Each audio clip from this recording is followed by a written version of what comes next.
তারপরে আবার 20 টাকার নোটও আছে, 20 টাকার নোটও আছে, আবার 50 টাকার নোটও আছে, 50 টাকার নোট আর আছে, 100 টাকার নোটও আছে, 100 টাকার আবার আছে, 200 টাকার নোটও আছে, 200 টাকার নোট আছে, 500 টাকারও আছে, 500 টাকারও আছে, আবার 1000 টাকা আছে, 1000ও আছে। এরপরে তার নাই।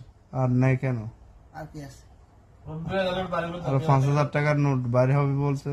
না, এটা বাদ দেবো, বাইরে নাই। তাহলে টোটাল কত টাকা হয়? 500 টাকা হয়।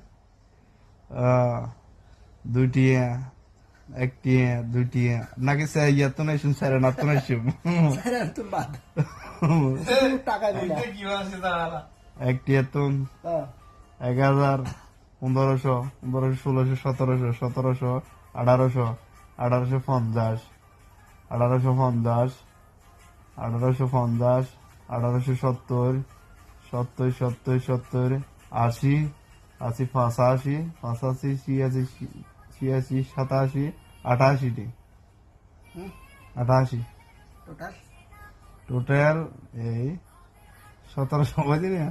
আবার হিসাব করি 1000, 1500, 1500, 16, 17, 17, 18, 1850, 1830, 30, 35, 1835, 35, 36, 37, 37, 38, 1838টি হ্যাঁ, ল এবার হিসাব হয় নাই, ওই তোমার হয় নাই।